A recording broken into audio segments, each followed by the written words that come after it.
Hi guys, কালকে তোমাদের দেখিয়েছিলাম যে সন্ধেবেলায় পুরী বিচে তোমরা কি কি খাবার পেতে পারো। তো আজকে দেখাবো সকালবেলায় পুরী বিচে তোমরা কি কি পাবে। তাই জন্য আমি বেরিয়ে পড়েছি, আজ সকাল সকাল পুরী বিচে চলে এসেছি। তো দেখো দোকানপাটগুলো কিন্তু যেগুলো রাতে ছাতা টাঙিয়ে খোলা থাকে ওগুলো কিন্তু দিনের বেলা এমনি ঢাকা থাকে। তো সকালে এখানে অনেক শঙ্খ বিক্রি হচ্ছিল, কিন্তু বেশ সুন্দর সুন্দর। তো আমি সেই শঙ্খগুলোই দেখছিলাম, ডিজাইনগুলোও বেশ ভালো। আর এখানে দেখো কত বড় একটা শঙ্খ পেয়েছি। আমি বলছি এটাও কি বাজায়? বলছে হ্যাঁ। তারপরে এখানে আমি একটা খুব শুনেছিলাম এখানকার মিষ্টি নাকি খুব ফেমাস। তো আমি এখানে মিষ্টির দাম জিজ্ঞেস করছিলাম, তো অনেক টাইপেরই মিষ্টি আছে। আমি বললাম পরে খাবো। আরও দেখছিলাম এখানে কিছু ব্রেকফাস্টের কি পাওয়া যাচ্ছিলো, ইডলি, দই বড়া এইসব পাওয়া যাচ্ছিলো। তো কিছু তো ব্রেকফাস্ট করতে হবে, দেখা যাক। এখানে আমি জিজ্ঞেস করলাম এই চেয়ারগুলোতে বসার কত দাম। তো উনি বললেন 1 ঘন্টা চেয়ারে বসলে নাকি 30 টাকা লাগবে। তো এখানে কিন্তু তোমরা বসতেই পারো 1 ঘন্টার জন্য 30 টাকা দিয়ে। আর এগুলো হচ্ছে কিন্তু ফটোগ্রাফার, আগে কিন্তু অনেকেই এদের কাছে ফটো তুলতো, এখন যদিও বা তোলে না। আর এখানে আমি উটেরও জিজ্ঞেস করলাম উটে চাপতে কত টাকা নেয়। তো উনি বললেন একজন চাপতে 100 টাকা। তো আমি বললাম দুজন যদি চাপে? বলছে দুজনেরই 100 100 করে লাগবে।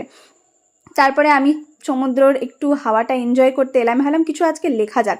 তো এখানে আমি ভাবলাম একটা লাভ বানাই। তো আমার লাভটাও এখানে ট্যারা তৈরি হলো। ভাবলাম না, লাভ ফাভ লিখে লাভ নেই, অন্য কিছু লিখি। তখন আমি লিখলাম আই লাভ পুরী, কারণ পুরী আমার বেশ ভালো লেগে গেছে।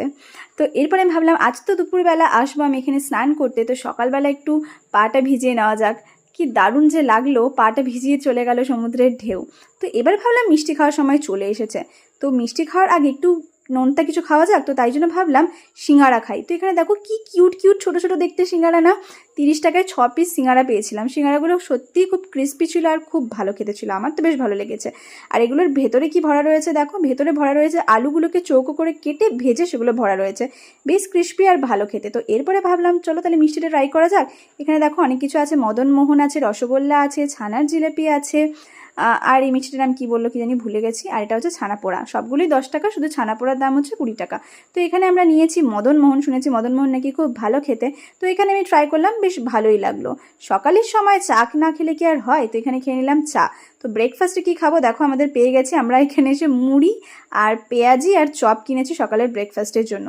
তো নিয়ে চলে এসেছি ঘরে। এখানে আমরা ভাগ বাটোয়ারা করে মুড়ি খেতে বসে পড়েছি। এর পরের ভ্লগে আসছে যে আমরা মুড়ি টুড়ি খেয়ে একটু পরে আবার যাব বিচে স্নান করতে। তো সেটা দেখা হচ্ছে নেক্সট ভ্লগে। ততক্ষণের জন্য